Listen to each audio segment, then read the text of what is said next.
हाय। इस वीडियो में हम जानेंगे कैसे हम काउंट कर सकते हैं set bits present in a number. एक बहुत ही क्लासिकल प्रॉब्लम है in bit manipulation. So now let's see how to solve this problem on the black board. So अब हम यहाँ पे आ चुके हैं। Let's try to understand. अगर मुझे कोई नंबर दिया हुआ है, let's say 10।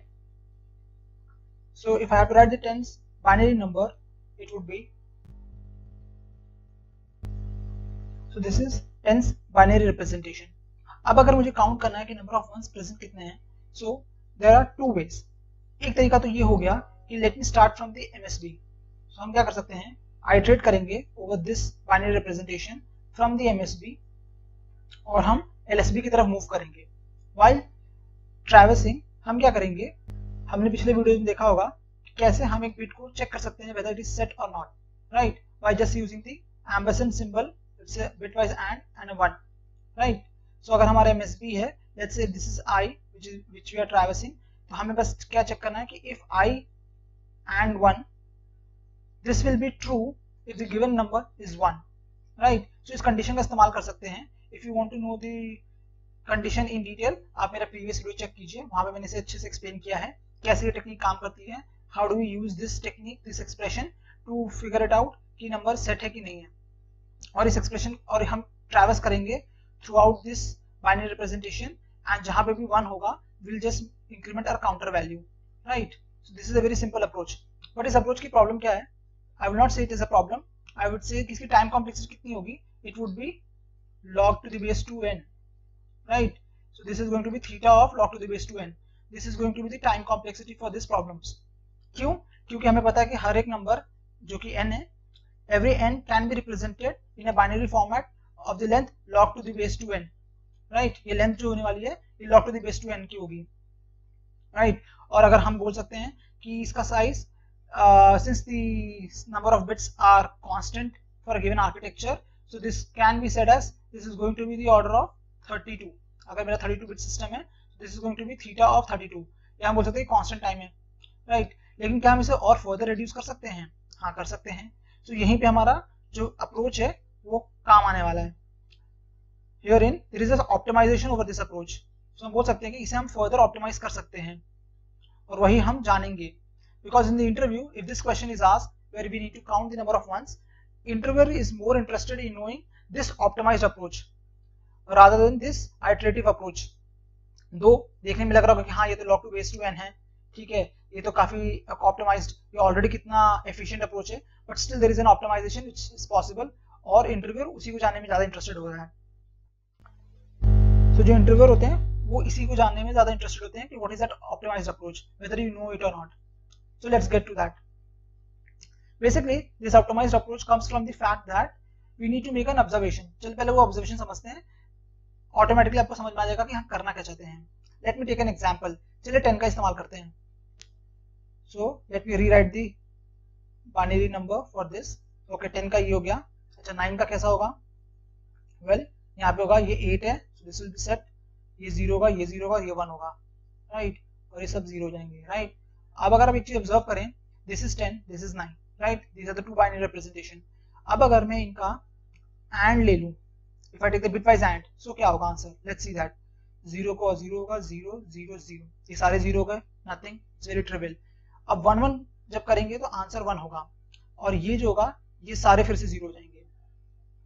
So there is one thing to be observe that जो 10 था, जो ओरिजिनल नंबर था, उसमें जो राइट मोस्ट बिट था जो कि सेट था, मतलब if I start from the right hand side and scan through the number, जो सबसे पहला 1 जो मैं एनकाउंटर करूंगा जो कि यहाँ पर है, this number is actually unset in the result.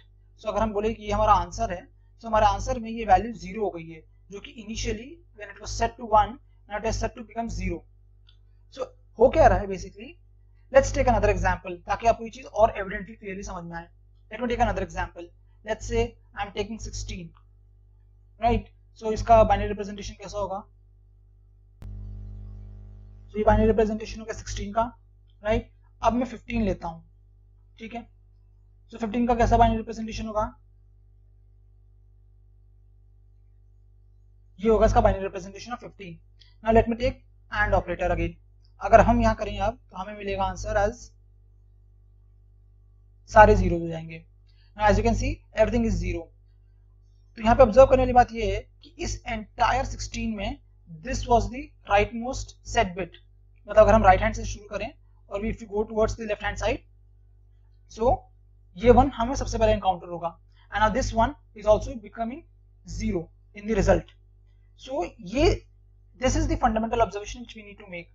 होता क्या है कि जब भी हम किसी एक नंबर को एंड करते हैं, यानी बिटवाइज एंड करते हैं with a number which is one less than that number, तो जो राइट मोस्ट सेट बिट होता है in that given number that becomes unset in the answer, right.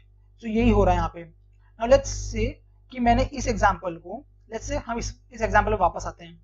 अब ये आंसर कितना होगा, what is this answer? Well अगर हम इसको देखें तो this is 1 2 4 and 8, therefore this becomes 8. The resultant is 8 now, right? अच्छा, if I take one more time,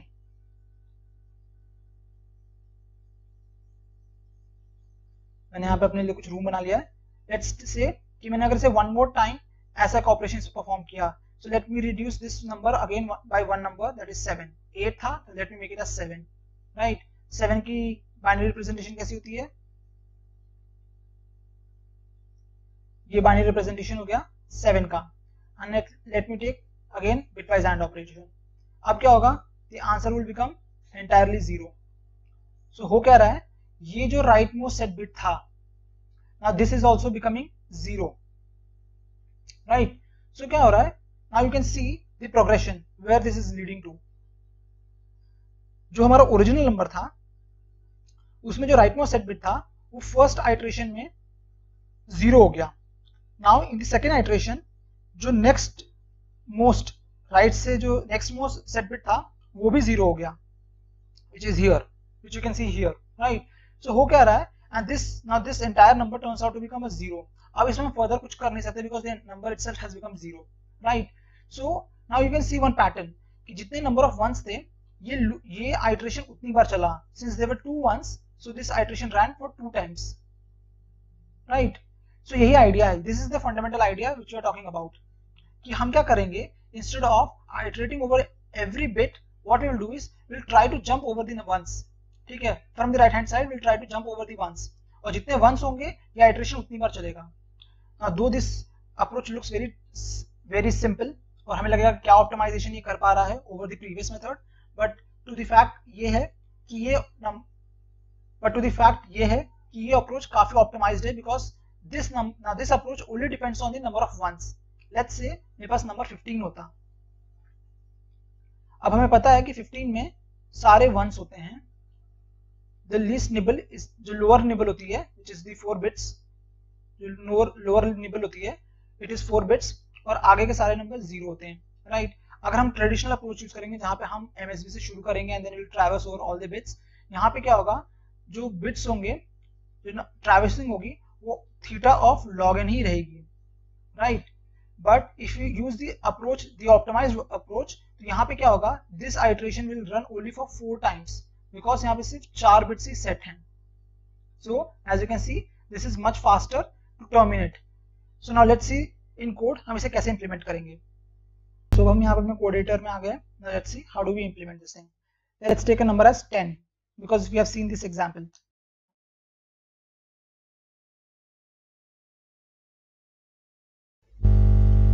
मैंने यहाँ अपना कोड लिख लिया है and as you can see हम यहाँ क्या कर रहे हैं, हमने n लिया जो कि 10 है, हमने एक वेरिएबल डिक्लेयर कर दिया count which will hold the number of ones in this iteration. हम एक व्हाइल लूप रन कर रहे हैं until this n becomes 0, right. और ये है क्रक्स ऑफ द कोड जहाँ पे हम क्या कर रहे हैं, n को बिटवाइज एंड कर रहे हैं with the number 1 less than it, और हम इसे स्टोर कर रहे हैं n में so that the values can get updated. और हम जितनी बार इस लूप को रन करेंगे दैट मींस उतनी बार उसमें नंबर ऑफ वंस प्रेजेंट है, right. The end will print the output. चलिए इस कोड को रन करके देखते हैं क्या आउटपुट है। And as you can see the output is 2, right. So क्योंकि हमें पता है कि 10 में सिर्फ 2 वंस होते हैं, राइट। लेट्स से मैंने 15 ले लिया, सो आउटपुट क्या होगा, let's see that now. So the answer is 4, right, जो कि हमें एक्सपेक्टेड आउटपुट मिल रहा है। So this is the way we can count the number of set bits in a number. Now let's talk about the second problem. जो second problem है it is a bit variant of the first problem. यहाँ पे हम क्या बोल रहे हैं, instead of counting the number of set bits in a given number, let's count the number of set bits, the total set bits. So let me write it, total set bits from 1 to n. So मुझे एक n input मिलेगा and I just need to return the total number of set bits from 1 to n, right? For example, अगर n मेरा यहाँ पे 10 है, so I need to count the set number of set bits from 1, 2, 3, 4 up to n, and then I have to return the total. So your question काफी similar है to the previous one. So obviously the brute force approach using the previous method would be, हमें for loop run कर लेते हैं simple, जहाँ पे हम I को 1 से start करेंगे up to n, and then what I'll do is I'll count the set bits. Let's say set bits. ये set bit मैंने एक function define कर लिया which is nothing but the previous method जो हमने अभी implement किया, and wherein we'll pass this I. और जब भी हमें ये मिलेगा हम क्या करेंगे, अपना काउंटर जो है वो इंक्रीमेंट करते जाएंगे with this set bits, and in the end we'll return the count, right? So I'll return the pseudocode for you. Now let's try to understand, analyze the time complexity for this code. So अगर मैं time complexity की बात करूं, this will be n into, because there are n terms, क्योंकि हम n तक traverse कर रहे हैं, n into number of set bits, right? So ये number of set bits जो है ये हमें ये टाइम कॉम्प्लेक्सिटी आ रही है बिकॉज आई एज्यूम दैट ये जो सेट बिट्स हैं हमने वो अप्रोच यूज किया है जो अभी हमने पहले सीखा है, सो हम उसी टेक्निक का इस्तेमाल कर रहे हैं because the time complexity for that method was also number of set bits, जितने बिट्स सेट होंगे व्हाइल लूप उतनी बार रन करता, right? So this is what is the time complexity for this function, right? और n times run कर रहे हैं, so this is the overall time complexity. Now can I optimise it more further? The answer is yes again. और यहाँ पे हम एक concept use करेंगे to memorize. Will store the values based on one property, जो भी हम देखेंगे क्या है वो property, and will try to store those values so that we don't have to do the recomputation. क्योंकि आइडियली भी हम क्या कर रहे हैं, हम 1 ले रहे हैं. लेट्स से हम जब लूप रन कर रहे हैं तो हम 1 ले रहे हैं, हम इसके बिट्स को काउंट कर रहे हैं, we are getting the bit numbers. Then we are going on to, इसके भी हम बिट वैल्यू ले रहे हैं, कितने इसमें बिट सेट है, 3 पे जा रहे हैं 3 की भी ले रहे हैं, 4 पे जा रहे हैं 4 की वैल्यू भी ले रहे हैं. ऐसे करते करते हम n पे जा रहे हैं और n की वैल्यू भी ले रहे हैं. Here we are treating each and every number individually and we are trying to get the number of set bits. But now there is also a property which interlinks all these numbers together, और हम उसी property को exploit करने वाले हैं. So let's see that now.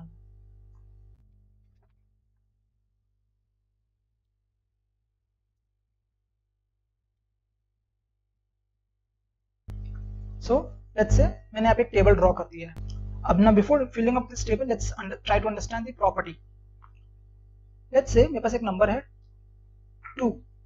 Now we know that 2 is an even number, right? और मैं यहाँ पे साइमल्टेनियसली इसका बाइनरी रिप्रेजेंटेशन भी लिख लेता हूँ.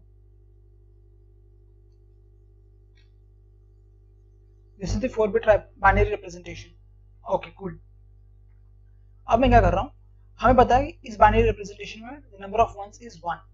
ओके, अगर मैं इस 2 को डिवाइड कर दूं by 2 itself, that is I half. So what I'm doing is I'm just halving this number, ठीक है? So if I take the half, it becomes 1. Okay, अगर मैं ऑब्जर्व करूं number of bits in 1, वो कितने हैं यहाँ पे? ये है number of bits which is also equal to 1.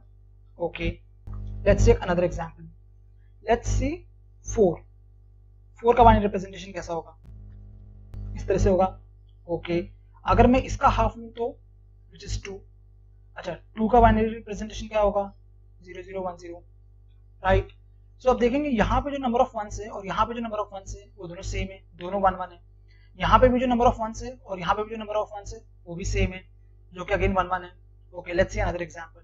I hope you are getting where I am trying to lead you to. Let's say हमारे पास 6 है. 6 का बाइनरी रिप्रेजेंटेशन कैसा होगा? 0 4 2 0. So this is right. Now इसका हाफ करते हैं. इसका half करेंगे तो 3 आएगा हमें, राइट? अब इसका बाइनरी रिप्रेजेंटेशन कैसा होगा? 0 0 1 1, राइट? अब यहाँ पे गौर करने वाली चीज ये है कि यहाँ पे भी नंबर ऑफ वंस 2 थे और यहाँ पे भी जो नंबर ऑफ वंस है वो भी 2 है. सो यहाँ पे कॉमन क्या है तीनों पैटर्न में? Well, first thing to be observed is ये सारे नंबर इवन है, right? And whenever you have an even number and when you divide it by 2, यानी कि जब हम उसे हाफ करते हैं तो जो रिजल्टेंट होगा उसमें भी जो नंबर ऑफ वंस होंगे वो सेम होंगे एज द पेरेंट नंबर। मतलब यहाँ से हमने शुरू किया, हमने 2 को डिवाइड किया तो हमें 1 मिला, तो जो नंबर ऑफ वंस 1 में प्रेजेंट है वो एग्जैक्टली सेम है the number of ones which is present in 2। Similarly जब हमने 4 को डिवाइड किया हमें 2 मिला, तो जो नंबर ऑफ वंस 4 में है सेम नंबर ऑफ वंस 2 में भी है। ओके 6 को जब हमने डिवाइड किया तो हमें 3 मिला, 3 में जितने नंबर ऑफ वंस हैं उतना ही 6 में भी है। और आप ये फर्दर एक्सटेंड कर सकते हैं। Let me say I will take 14 which is again an even number. If I divide I'll get 7. So 14 का बाइनरी रिप्रेजेंटेशन कैसा होगा? 14 का होगा तो हम देखेंगे यहाँ पे नंबर ऑफ वंस कितने 3 है, तो 7 में देखते हैं कितना होगा। 7 का कैसा वैल्यू होगा? 7 का होगा इस तरह से।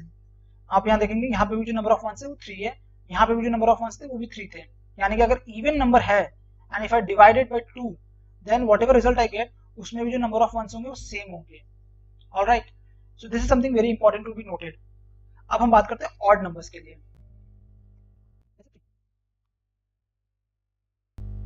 अच्छा, अगर हम 3 लें और उसे डिवाइड बाय 2 करें and then I am taking the integer value, that is I am taking the floor value. तो ये बहुत इंपॉर्टेंट है समझने के लिए कि हम यहाँ पर फ्लोर वैल्यू ले रहे हैं। Let me write it also कि हम यहाँ पर फ्लोर वैल्यू ले रहे हैं, that is we are discarding the decimal parts. So जो नंबर आया हमारे पास वो 1 होगा, राइट। तो जो 1 होगा इसमें जो नंबर ऑफ वंस हैं which is 1, it is 1 less than the number of ones present in the parent number। अगर मैं 3 को पेरेंट मानूं just for simplicity sake, let's say मैं 3 को बोल रहा हूँ पेरेंट है 1 का, because we are getting 1, we are deriving 1 from 3, तो हम बोल सकते हैं कि 3 is the parent, right। so जो 1 है 1 में जो नंबर ऑफ वंस हैं वो एक लेस है compared to the number of ones present in the parent। okay, now let's take another example। बहुत simple idea है, you will understand very easily। Let's take 7 now, which is again an odd number। If I take and divide by 2 और अगर मैं इसका floor ले लूं, ठीक है, तो 7 divided by 2 is nothing but 3.5, which is nothing but 3। All right, so 7 का कैसा होता है? 7 का हमने देखा है, ये हो गया number. If I take divide by 2 and take a floor, 3 आ गया, 3 का क्या होगा? ये होगा। Now again you can see जो 7 में जो नंबर ऑफ वंस है वो 3 है, but the number of ones in 3 is nothing but just 2, सो ये अगेन 1 लेस है।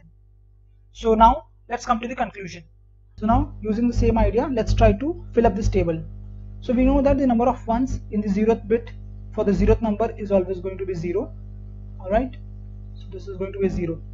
ठीक है, अब 1 से शुरू करते हैं। हमें पता है the number of set bits in 1 is also 1, तो ये हमारा बेस केस हो गया। ठीक है, नाउ लेट्स स्टार्ट विद 2। अब हम क्या करेंगे, 2 को क्या करेंगे, डिवाइड बाय 2 करेंगे, which is 1। Alright, that means we'll go and check on the 1th index कि 1 की इंडेक्स पे क्या स्टोर किया गया, कितनी वैल्यू है। Okay, and we know that if it is an even number, 2 is an even number, so whatever value it is stored in its children or child, it will get propagated to its parent also। so 2 में भी 1 की value propagate हो जाएगी। Okay, now coming to 3 हमें पता है odd है, that is now 3 is odd, right। so 3 को जब हम डिवाइड करेंगे 2 से, what we'll get is 1.5। अगर इसका हम फ्लोर लेंगे which is nothing but 1, therefore we have to go back again to the index number 1, और जो भी वैल्यू होगी which is here 1, हम इस वैल्यू को लेंगे, but we'll instead of storing 1 directly we'll add 1 to it and make it 2। why? because हमें पता है कि if the number is odd तो जो number of ones होंगे present in 3 will be 1 greater than the number of ones present in its child। so child 1 है और child में number of ones 1 है, therefore the parent which is 3 will have 1 greater number, that is 2। I hope I am making my point clear। alright, now let's go to 4 again एक even number है, so जो भी इसका children होगा या जो भी इसका child होगा उसकी जो भी वैल्यू होगी वो simply propagate कर देंगे हम 4 में, right। 4 divided by 2 is 2, therefore whatever is the value in 2 हम सीधे उसको propagate कर देंगे, right। so let me just rub this thing so that थोड़ा clean रहे, so that I don't make the image clumsy।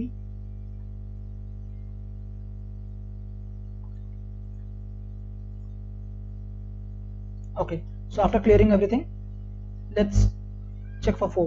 so 4 divided by 2 is taking the floor value is 2, so 2 की जो भी वैल्यू है it will simply propagate which is nothing but 1।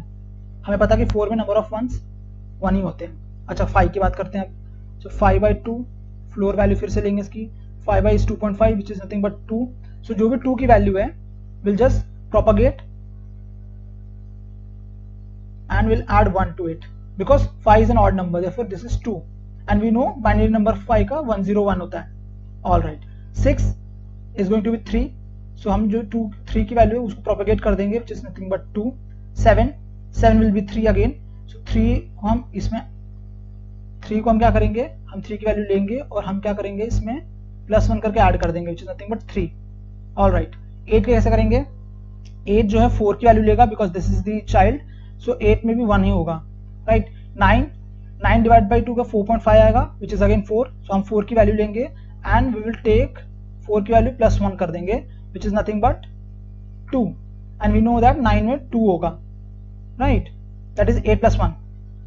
What about 10? 10 क्या होगा, 5 is the half of 10, therefore 10 is even number, so जो भी 5 में value है will simply propagate and will fill it up here, this is 2, therefore this is the DP which gets filled up. अब हम इसे या तो अब हम इसे सिंपली आइटरेट करके समाप्त कर सकते हैं and even you don't need another for loop to do that, आप उसी फॉर लूप में टोटल करते जाएंगे, right. Therefore the time complexity to fill up this and to give the total would be order of n, and this is much more optimized compared to this theta of n into number of set bits, right, ये जो हमारा previous approach था। so this is the most optimized version. now let's see into the code.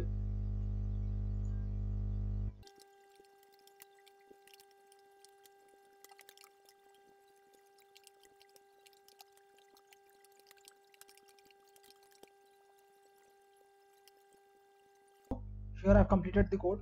now let's see. so मैंने यहाँ क्या किया है, मैंने एक वेक्टर ऑफ डीपी डिफाइन कर दिया है ऑफ n+1। हमने यहाँ पे n लिया स्टैटिकली 10 साइज का और हमने काउंट ले लिया यहाँ पे, राइट। अब हम क्या कर रहे हैं, हम एक फॉर लूप रन कर रहे हैं सिंपल सा which is iterating from 1 to n, और अब हम क्या कर रहे हैं, बेसिकली डीपी ऑफ i/2 कर रहे हैं। This is what I am trying to do. और हम यहाँ पे एक बेसिक कंडीशन चेक कर रहे हैं कि i जो है that current number is it odd और not. If it is odd तो this expression would return us to a 1, ये हमें 1 रिटर्न कर देगा। If this is true 1 return करेगा तो 1 को हम ऐड कर देंगे to this number and we'll store it into dp of i, और इसी लूप में हम काउंटर को भी इंक्रीमेंट करते जा रहे हैं with the updated value of dp of i, so therefore we don't have to run another loop for it। और फाइनली हम क्या कर रहे हैं, आउटपुट को प्रिंट कर रहे हैं। so stay tuned for more such problems।